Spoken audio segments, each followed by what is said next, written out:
Divertissez vos émotions avec le Casino 2000 de Mondorf-les-Bains.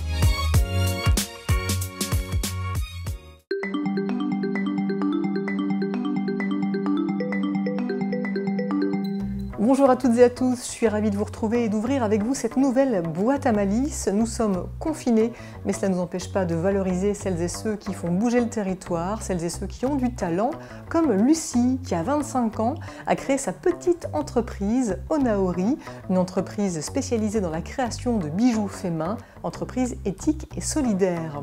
Au programme également aujourd'hui de l'histoire avec Étienne Martin qui est allé faire un tour à Metz pour nous faire revivre l'exposition universelle de 1861.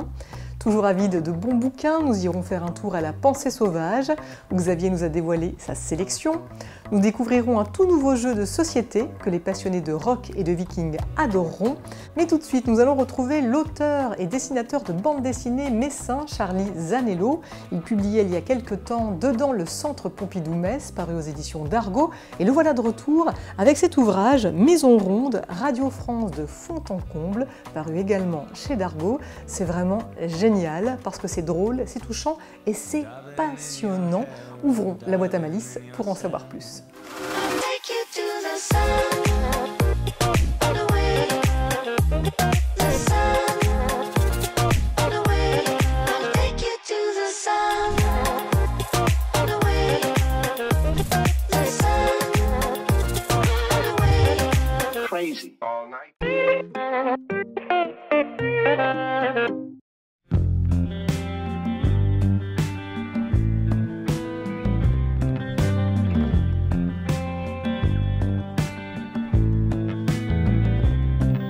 Charlie Zanello, bonjour. Bonjour. Merci beaucoup de m'accueillir ici dans votre atelier. On est là pour parler d'un ouvrage qui vient de paraître absolument génial. Maison ronde, Radio France de fond en comble. C'est paru chez d'Argo. Une bande dessinée dans laquelle vous nous emmenez dans les coulisses, justement, eh bien, de cette grande maison ronde, Radio France. Avant peut-être d'en parler, cette maison, qu'est-ce qu'elle représentait pour vous avant d'y pénétrer ? C'était un lieu un peu mystérieux, une espèce de forteresse de l'information et de la culture qu'on connaît, dont on connaît les sons, mais pas vraiment le visuel. Alors avec cette bande dessinée, vous nous emmenez justement dans les coulisses de cette maison ronde. 1 an de travail, pendant 1 an, vous vous êtes promené dans ce dédale, dans ce labyrinthe, ça devait être assez impressionnant. Comme votre personnage, comme vous, dans la bande dessinée, vous êtes mis dans la peau d'un explorateur, carnet à la main, et puis voilà, c'était champ libre pour vous. Ouais, disons que c'est une maison. Alors, c'est une maison ronde déjà, donc il n'y a pas de début, il n'y a pas de fin. Ouais. Ça, c'est marrant, c'est l'ironie du sort, mais ça tourne, ça tourne toujours. Et puis surtout, comme je disais tout à l'heure, comme c'est une sorte de forteresse assez mystérieuse, avec une histoire qui est très forte et en même temps une actualité aussi qui est très forte. Ouais. C'est très difficile de savoir par où commencer, quoi. Donc moi je me suis basé sur mon propre vécu pour avoir un regard vraiment subjectif, quoi, en se disant bon bah voilà, je suis là de mars à mars, donc je vais raconter la maison telle que je la découvre au fur et à mesure. Donc avec mon petit carnet en main. Innocent, certains disent candide. Et puis on y va. Donc j'ai commencé en me disant je vais aller voir les choses que je connais peut-être le mieux, que peut-être les gens connaissent le mieux aussi, c'est-à-dire la matinale de France Inter par exemple. Et puis ensuite, au fur et à mesure, je me laissais guider par les rencontres et par ce qui se présente à moi, quoi. Oui.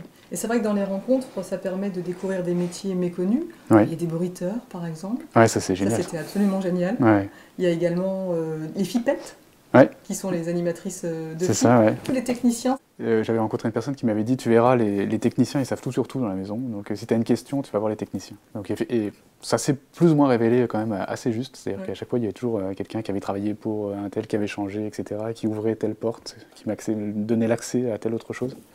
Donc effectivement, c'est des métiers qui font, dont on parle peut-être moins, mais qui font la radio en grande partie. Et c'est vrai que sans eux, il n'y aurait même pas du tout de radio. Ouais. D'ailleurs, quand ils font grève, ça s'arrête. D'ailleurs, puisque vous parlez de grève, dans cet ouvrage, en tout cas, vous nous livrez vraiment votre vision sans filtre. Et c'est ça qui est vraiment intéressant. C'est-à-dire que vous parlez aussi bien des moments qui sont agréables, que des moments un peu plus compliqués, comme des moments de grève, des moments aussi où vous êtes reçus dans des bureaux en vous sentant un petit peu. Oui, des fois, je passe pas toujours au bon moment, disons. Voilà, c'est ça. Mais ouais, parce que je pense que c'est ce qui fait la richesse du lieu, en fait. Il y a quand même 4000 ou 4500 employés, ça dépend comment on compte, visiblement, mais du coup, forcément, c'est une petite ville, donc ça bouillonne. Donc forcément, il y a des moments qui sont plus faciles que d'autres. Et puis, je me suis rendu compte, au fur et à mesure, que c'était quand même une année un peu particulière. C'est tombé par hasard, hein, mais il y a eu quand même effectivement la plus grosse grève de Radio France depuis, peut-être depuis le début, je ne sais pas, mais 2 mois de grève sur 1 an d'immersion, je voyais mal comment ne pas passer à côté. Donc, plus le coronavirus, plus les records d'audience, il y a eu tout un tas de choses qui se sont passées durant cette année qui font que c'est une année un peu spéciale, quoi.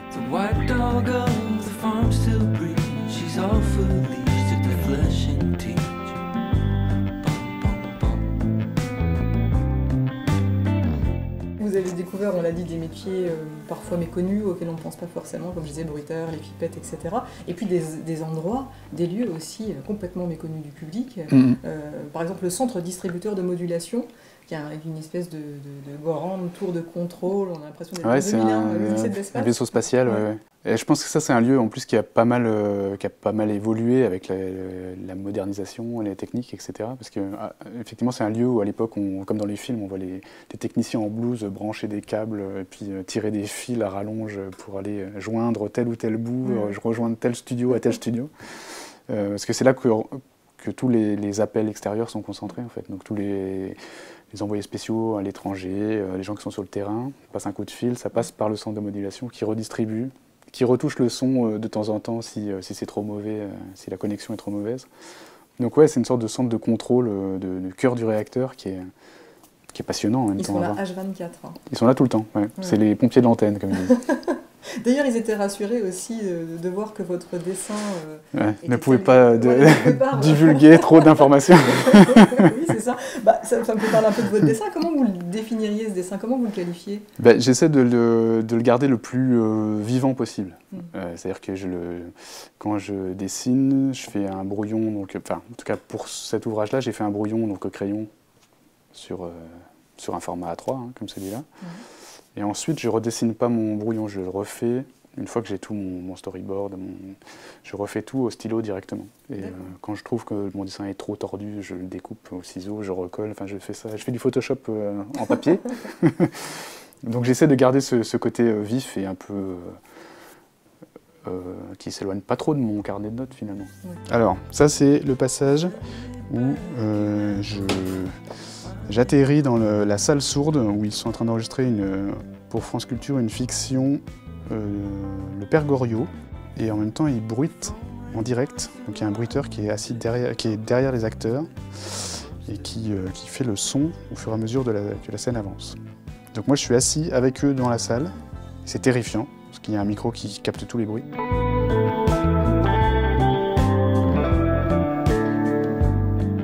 Il y a des situations plus adaptées au dessin que d'autres. Je pense au Tour de France, par exemple. Je suis à l'arrière de la voiture, j'essaie de dessiner et au bout d'un moment, je sens que je ne vais pas tenir toute l'étape du Tour de France comme ça. Donc là, souvent, c'est de la prise de notes ou des mots-clés, ou je prends des photos aussi avec mon téléphone. Parce que la situation ne permet pas de dessiner. Puis il y en a d'autres qui sont beaucoup plus simples. Quand je vais à l'auditorium, par exemple, je peux m'installer dans un fauteuil, prendre le temps de dessiner. Donc tout s'adapte à la situation.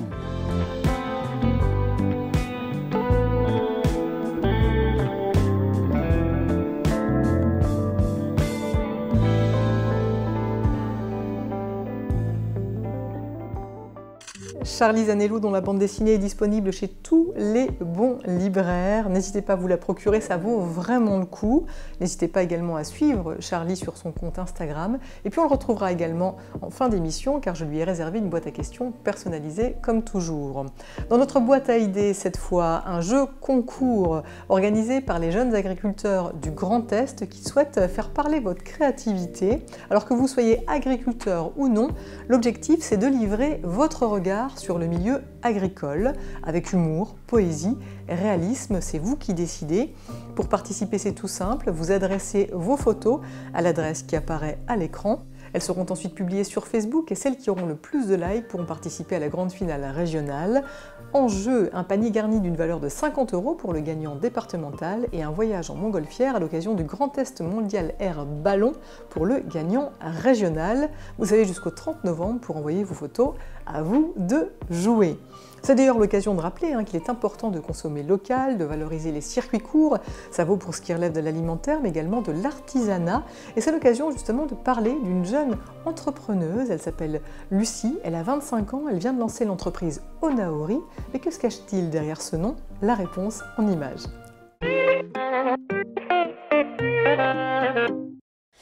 Je choisis mes perles, donc amazonite bleue ici.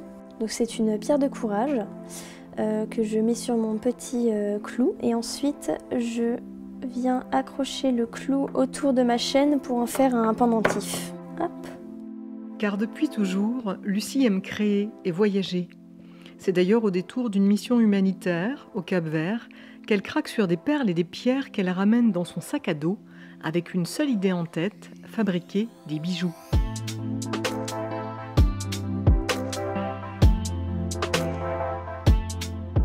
Avec l'aide de sa sœur Cécile, qui l'aide bénévolement, elle crée alors Onaori, sa petite entreprise artisanale, éthique et solidaire. Le concept d'Onaori, c'est que dès qu'on vend un bijou ou un t-shirt, 10% est reversé à l'association caritative que le client aura choisi lors de l'achat. Sauf si vraiment c'est un bijou spécifique fait pour cette association-là. Par exemple, on a la SPA de Harry, pour laquelle Cécile et moi on est déjà bénévoles les week-ends, et ou la LPO d'Alsace pour laquelle Cécile est allée faire une mission humanitaire également. Moi au Cap-Vert pour Project Biodiversity. Donc toutes ces associations-là, on les a gardées en partenaire parce que vraiment le but premier et la raison pour laquelle on a créé Onaori, c'est vraiment pouvoir aider, même à notre petite échelle, finalement toutes ces associations qui nous portent tant à cœur. Et du cœur, elle n'en manque pas, comme de patience, de minutie et de créativité pour assembler toutes ces pierres naturelles ou les perles de papier confectionnées par des femmes de l'Ouganda avec lesquelles elle collabore également. Colliers, boucles d'oreilles, bracelets, les créations se veulent de haute qualité, en plaqué or, tout en restant accessibles. Des bijoux disponibles uniquement sur le net pour le moment. Quand une cliente se connecte sur le site Onaori, elle a la possibilité donc de choisir le style du bijou, ensuite de choisir la chaîne et ensuite le type de pierre. Donc si elle veut une pierre par exemple de l'aigle marine, péridot, olite. Si on veut plutôt une pierre qui va nous aider à gérer notre stress, une pierre qui va nous aider à nous canaliser émotionnellement. Voilà. Dernière étape, choisir l'association à laquelle on veut reverser les 10% lors de l'achat. Et ensuite la cliente reçoit son petit bijou personnalisé. Avec Onaori, dont le nom exotique invite au rêve et au voyage, Lucie espère bien séduire le plus de monde possible et démocratiser la mode éthique et responsable. Il ne vous reste plus qu'à passer commande.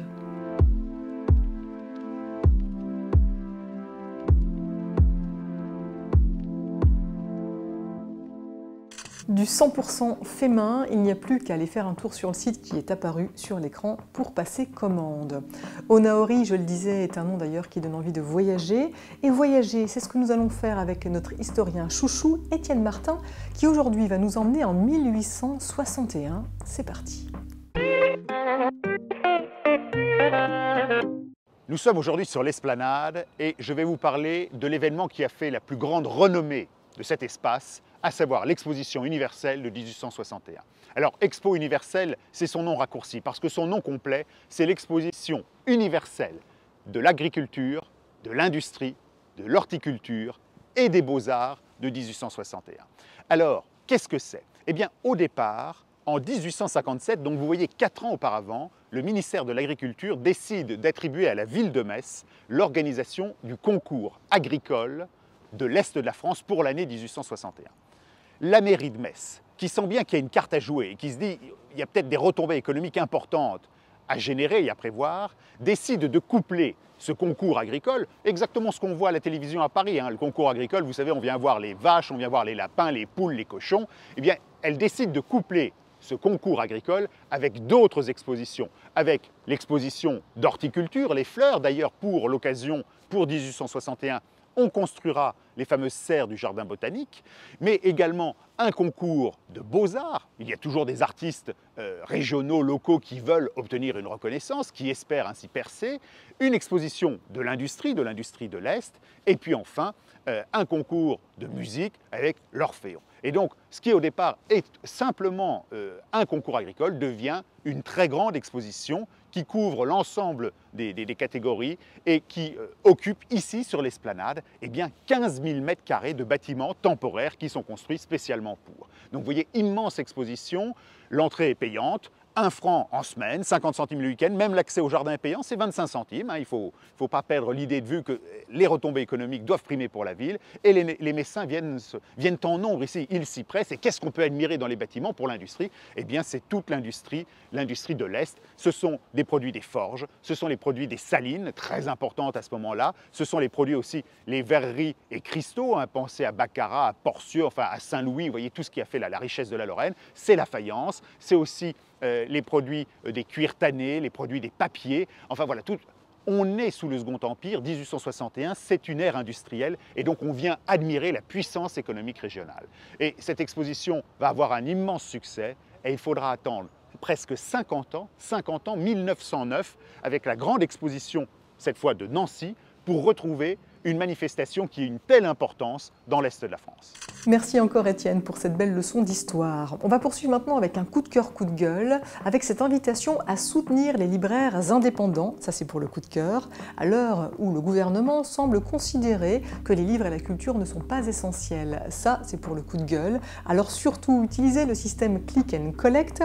À Metz par exemple, les librairies Autour du Monde, la Cour des Grands, Isler BD, le Carré des Bulles ou encore la Pensée Sauvage utilisent ce système. C'est tout simple, vous passez un coup de téléphone, vous allez sur internet et vous pouvez retirer vos trésors sur place aux horaires indiqués. Ça permet de soutenir le commerce local et puis d'obtenir de bons livres pour vous évader et pour vous cultiver. Et si vous n'avez pas d'idée, eh bien sachez que nous sommes allés faire un tour justement à la Pensée Sauvage où Xavier nous a livré sa sélection.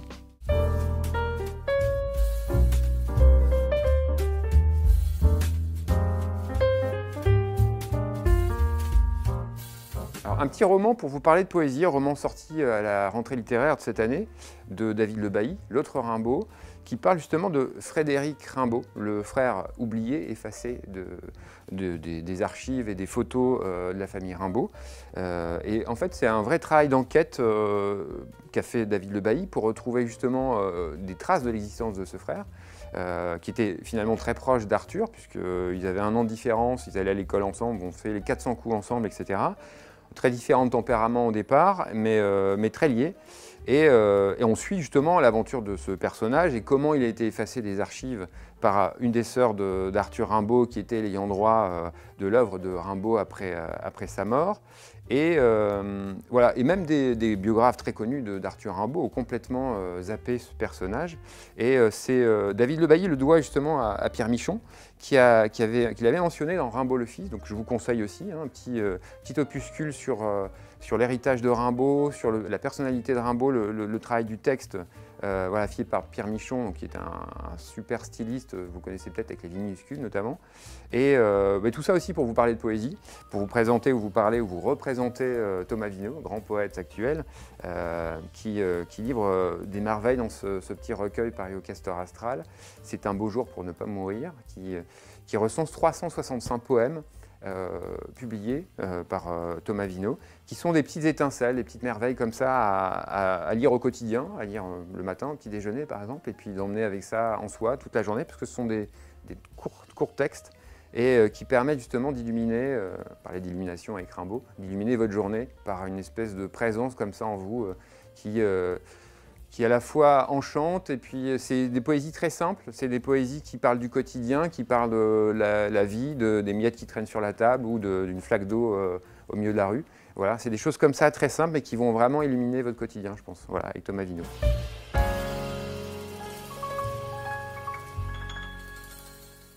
Des livres que vous pouvez vous procurer chez Xavier, à la Pensée Sauvage, à Metz et dans toutes les librairies indépendantes.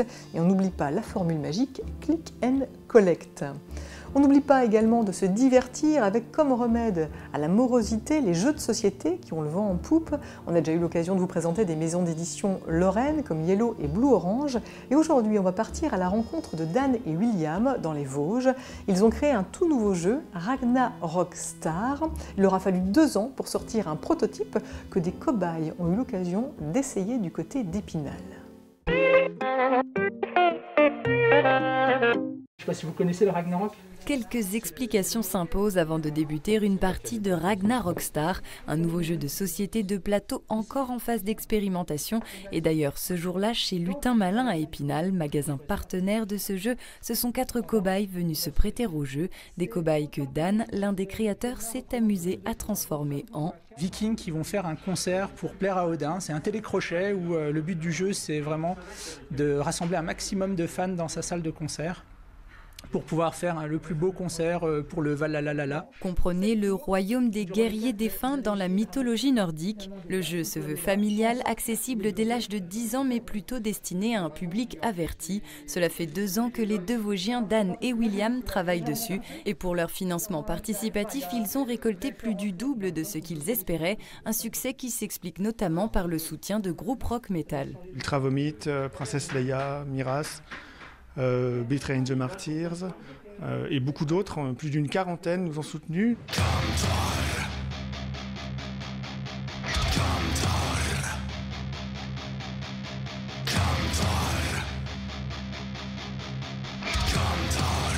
On a même fait des cartes type spéciales dédiées pour certains groupes. C'est un peu aussi mon genre de musique, oui. C'est vrai que tout ce qui est mythologie nordique et musique qui crie un peu par moment, j'aime bien aussi. Ce qui m'a plu aussi, c'est un peu l'interaction qu'il y a entre joueurs, le fait qu'on puisse se piquer des joueurs, enfin des fans en tout cas. L'association jeu plus métal pour des joueurs et des amateurs de hard rock, ça marche bien, c'est génial. Le jeu de société est en plein essor depuis plus de 15 ans et la tendance s'est confirmée pendant le confinement lorsqu'il fallait bien trouver de quoi s'occuper. Nos 2 créateurs ont lancé leur propre maison d'édition, Perte et Fracas, un nom qui en dit long et qui cherche à se faire une place dans un marché déjà bien rempli.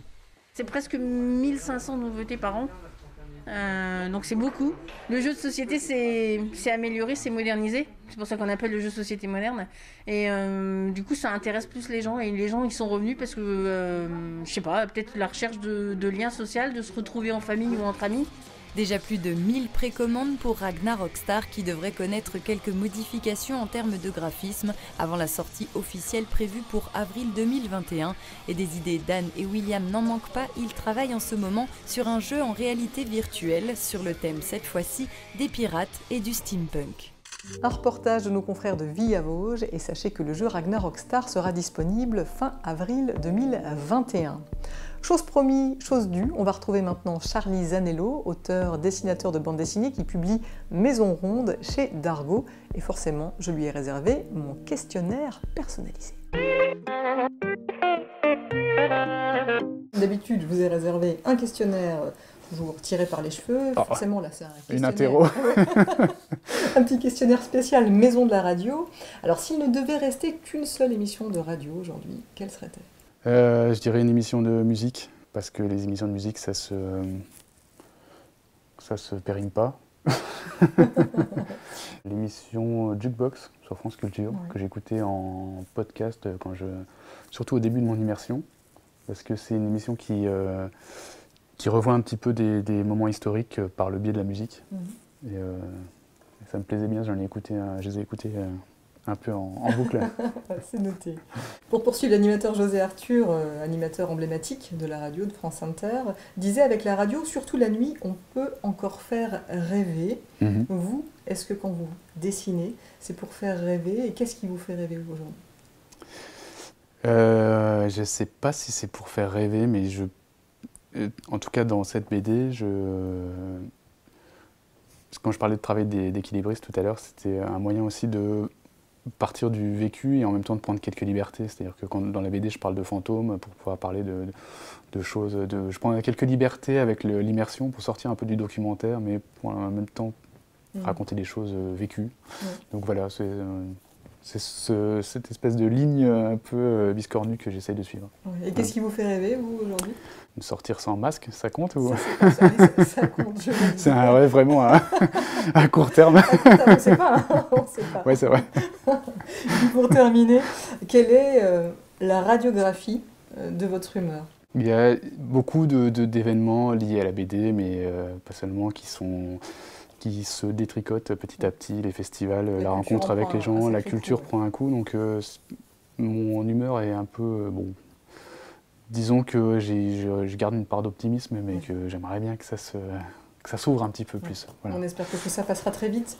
En attendant, on peut se faire du bien. Voilà, on est confiné, mais on peut commander dans toutes les bonnes librairies indépendantes cet ouvrage génial, Maison ronde, Radio France de fond en comble, c'est chez Dargaud et c'est signé Charlie Zanello. Merci beaucoup.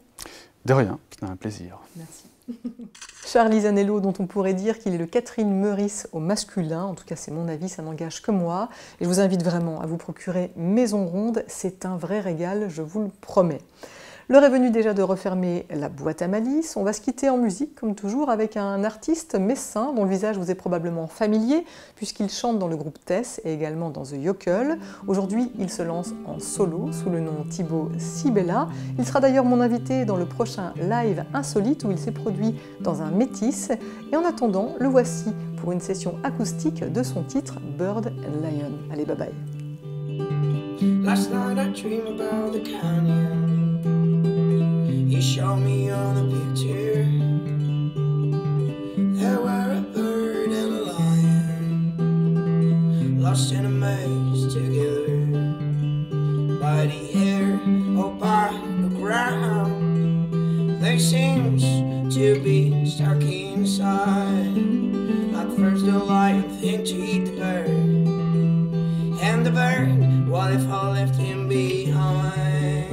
Oh, it's a dangerous game to be alone this place, so come along. Well, it's a dangerous game to be alone this place, so come along. So come along, you come along. No, I'm trapped in a canyon, lost in a maze. Like the bird and the lion, I'm uneasy, pray for the other me. Oh no, I'm trapped in a canyon, lost in my brain with myself and I. Divertissez vos émotions avec le Casino 2000 de Mondorf-les-Bains.